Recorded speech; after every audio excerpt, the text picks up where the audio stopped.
Today, Jake Paul came out and said to the media that he was actually suffering from chronic traumatic encephalopathy or CTE. Not only that, he has imaging of his brain as evidence and is also claiming that he has some signs and symptoms of this disease. Hey, what's up, everybody? Welcome back to the channel. My name is Dr. Jared Vasquez, internal medicine physician and ringside physician as well. Well, there's a lot to unpack here. If you don't know what CTE is, it's chronic traumatic encephalopathy. So it's a neurodegenerative disease, a degenerative disease of the brain, secondary from repeated blows to the head. Now, Jake Paul came out and said that he has the signs and symptoms of this disease and he has evidence. So if we talk about CTE, chronic traumatic encephalopathy, a disease that's very common to football players, rugby players, soccer players, boxers, and of course, mixed martial arts fighters. There's multiple stages of this disease. Early stages can have mild symptoms as, the light is bothering you, so light sensitivity, headaches. More advanced forms of this disease can have mood changes, personality changes, problems with irritability. Jake Paul.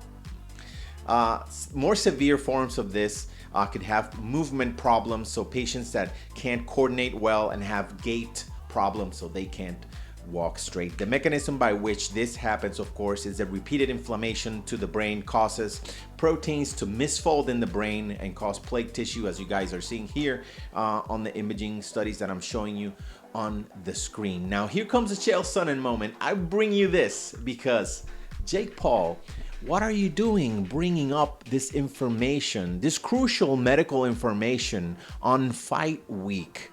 This is the weirdest piece of information that has been put out by any fighter on fight week. This is a sanctioned event.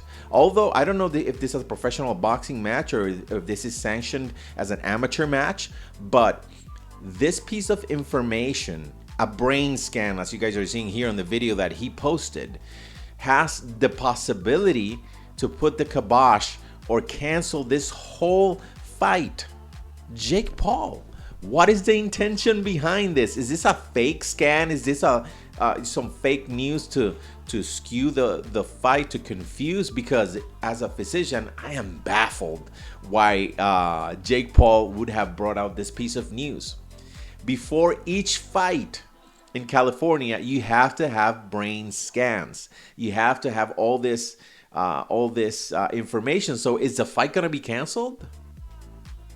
Does anybody know something that we don't know? I mean, CTE is a serious illness. Aside everything that I just said, it's very important to clear this up. I mean, we all know famous cases of CTE, like Aaron Hernandez, the famous football player that committed murder and then, committed suicide in prison and had, donated his body to science, and he had the studies post-mortem or after death and confirming a severe case of CTE. So let's hope. Here's hoping that Jake doesn't have any severe illness. Of course, he wants to go through the fight, but it's in the press already. The sanctioning bodies and the physicians already know about this. This could turn out pretty bad. So you guys put your comments down there. What's your opinion on this piece of news? What's the reason behind it? What do you guys think Jake Paul's trying to do here? And of course, thank you for your follows and shares. Thank you for all the new people coming in from this event to the channel. I appreciate each and every one of you. Remember that there's an octagon down there in the comments at all times. So put your comments down there.